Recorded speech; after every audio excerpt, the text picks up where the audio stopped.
इस होली के त्यौहार को पूरा देश हर्षोल्लास से मनाता है।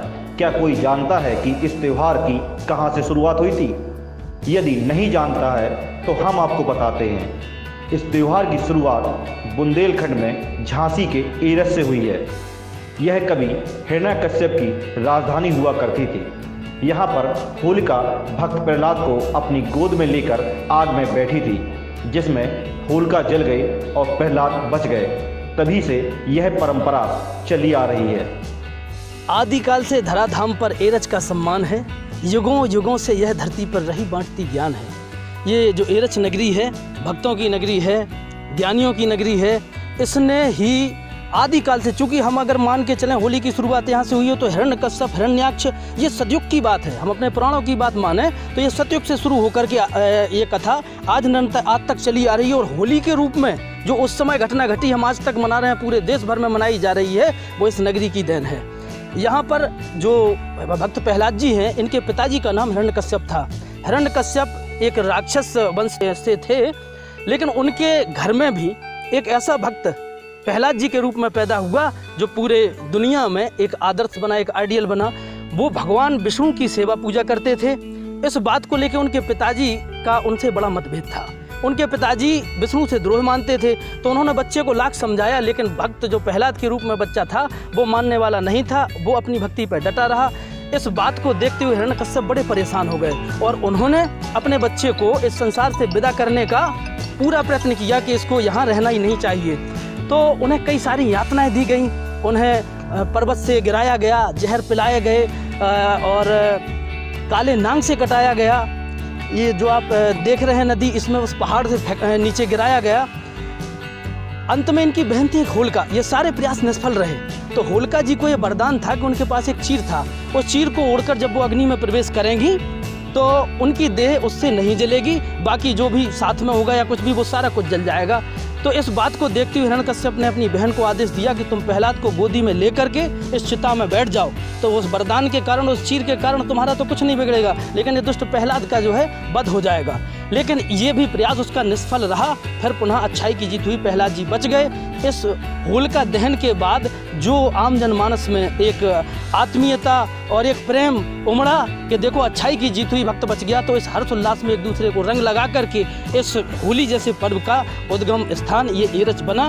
और इसी घटना के साथ होली की शुरुआत हुई, जो आज हमारा पूरा देश बड़े हर्षोल्लास के साथ, आत्मीयता के साथ मनाता है। झांसी मुख्यालय से लगभग 70 किलोमीटर दूर एरच कस्बा है।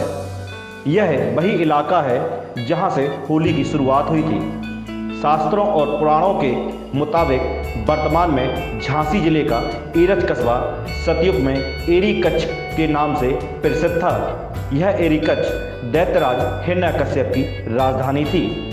हिरण्यकश्यप को यह वरदान प्राप्त हुआ था कि वह ना तो दिन में मरेगा और ना ही रात में, ना तो उसे इंसान मार पाएगा और ना ही जानवर। इसी वरदान को प्राप्त करने के बाद वह खुद को अमर समझने लगा था। ये हिरण्याक्ष और हिरण्यकश्यप दो सगे भाई थे। जब विष्णु भगवान ने हिरण्याक्ष को मार दिया तो हिरण्यकश्यप विष्णु भगवान से ईर्ष्या करने लगा और इतनी अधिक बुराई मानने लगा। तो वो अपने गुरु शुक्राचार्य के पास जाते हैं और शुक्राचार्य से पूछते हैं कि हे गुरु, ये बताएं कि हम कैसे इस संसार को जीत सकें। तो उन्होंने एक ही बात कही थी गुरु जी ने कि आप तपस्या कीजिएगा। हिरण्यकश्यप ने पहाड़ पर जाकर के कठोर तपस्या की, इतनी अधिक तपस्या की कि इंद्र का इंद्रासन डोल गया। सारे देवता परेशान हो गए। सब ने मिलकर ब्रह्मा जी के पास पहुंचते हैं और उनसे कहा कि हे भगवान, अब हम लोगों का क्या होगा। तब उन्होंने कहा कि ये घोर तपस्या कर रहा है, हमें उसको वरदान देना ही होंगे, लेकिन वरदान ऐसा होगा कि जिससे वो संतुष्ट हो जाए। और ब्रह्मा जी प्रकट होते हैं हिरण्यकश्यप के सामने और कहते हैं कि आप मुझसे वरदान मांग लो। तो उसने एक ही कहा था कि हे भगवान, यदि आप मुझे वरदान देना चाहते हैं तो मुझे आप अमर कर दें।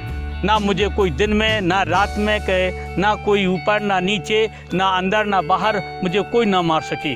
ब्रह्मा जी ने उनको ऐसा वरदान दे दिया।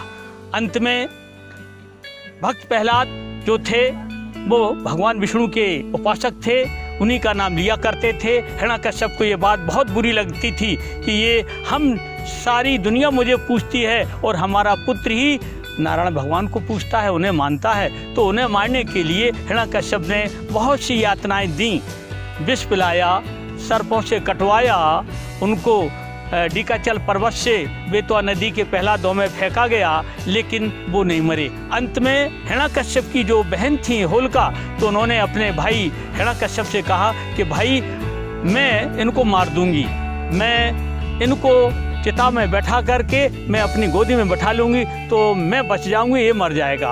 अंत में ऐसा ही हुआ कि चिता बनाई गई जिसमें होलिका बैठी और होलिका की गोदी में भक्त प्रहलाद को बैठाया गया।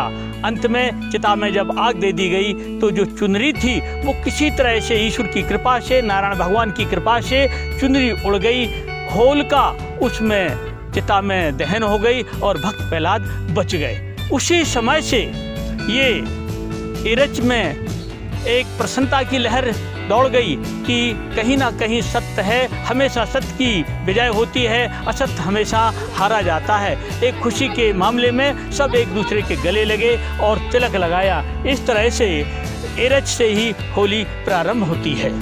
हिरण्यकश्यप ने प्रहलाद को ढिकोली पर्वत से फेंकवा दिया, जैसा कि आप तस्वीरों में देख सकते हैं। ढिकोली पर्वत और जिस स्थान पर प्रहलाद गिरा वह आज भी मौजूद है।